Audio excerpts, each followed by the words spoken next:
స్వామిగారు నేను స్వామిగారి భక్తురాల్ని. స్వామిగారు మాకు చాలా చేశారు.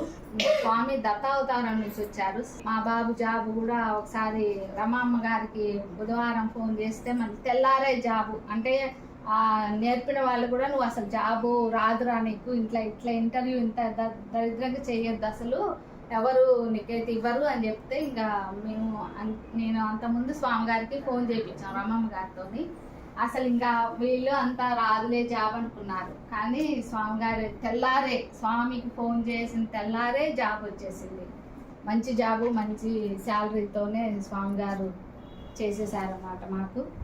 రామదూత స్వామి గారు బాగా అసలు మీరందరూ కూడా ఆయన నామస్మరణతోనే ఆయన ఇదయ్యి మనకు అన్నీ చేస్తారు. ఇప్పుడు సత్సంగంలో పాల్గొన్నా మనకి పనులు అయితే అని చెప్తున్నారు. కొత్త వాళ్ళు ఎవరు వచ్చినా కానీ మీరు వచ్చినప్పటికీ స్వామి దగ్గరకు వచ్చినాక మీ అనుభవంలో స్వామి గారు ఎన్ని మార్పులు వచ్చినాయి మీ కుటుంబానికి, మీరేమన్నా అనుకుంటాయి మీ ఆ పనులు కూడా అవుతాయి అన్నమాట.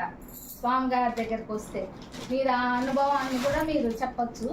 స్వామి గారి దగ్గర వచ్చితే ప్రతి నామస్మరణ, ప్రతి నిమిషం ఇంట్లో ఏ పని చేసినా ఏది చేసినా ఆయన నామస్మరణ తలుచుకుంటూ ఉంటే మంచి జరిగింది.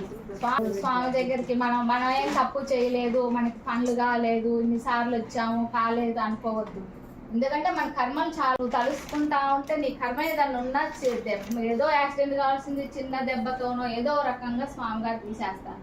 మాకు ఈ పనులు కాలేదు, స్వామిగారే కలవాలి, స్వామిగారే ఉండాలని ఏమీ లేదు. మనం ధ్యానం చేసి నేను ఒకసారి స్వామిగారి దీక్షలు తీసుకొని వెళ్తున్నాము.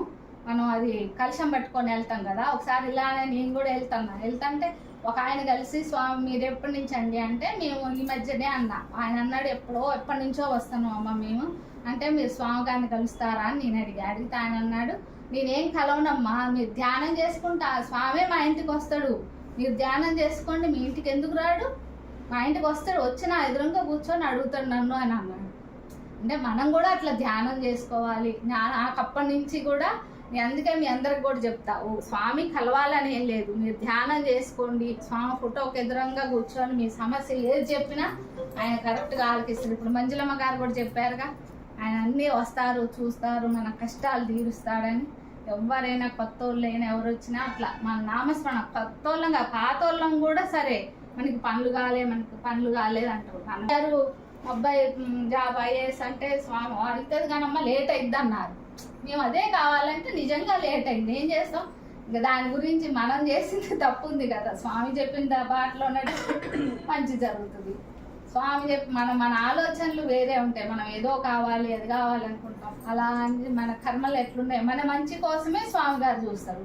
మనమేమో అట్లా కాదు ఇంకేదో కోరికలు పెట్టుకుంటాం. అట్లా పెట్టుకున్నా కానీ ఏది వచ్చినా కష్టం వస్తేనే మనకి కష్టాలే రావాలి, కష్టాలే వస్తేనే మనకి భగవంతుని గుర్తుంటుంది, తెలుసుకుంటాం. మనం ఇంత స్వామిగాడి పోతున్నాం, ఇన్ని కష్టాలు వస్తున్నాయి అంటే అట్లా కష్టాలు వస్తేనే మనం అదే అన్ని సుఖ సౌఖ్యాలు ఉంటే ఇంకా అసలు భగవంతుని ఎందుకు తెలుసుకోం కదా. మనం దైవ స్వరూపులమా కాదు కదా.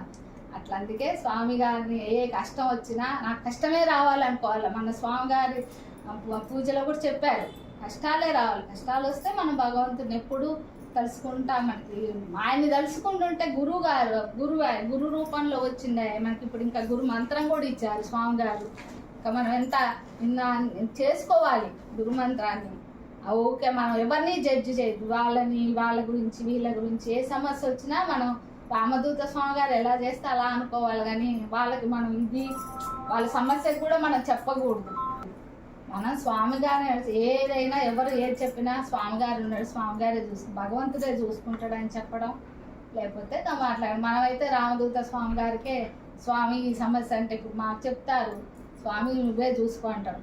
ఈ మధ్య నేను రోజు పూజ చేసుకుంటుంటే మా పనమ్మాయి రోజు బొట్టు పెడతాను అనమాట, హోమం బొట్టు పెడతాను నేను. వాళ్ళకి డబ్బులు ఐపీ పెట్టాడు.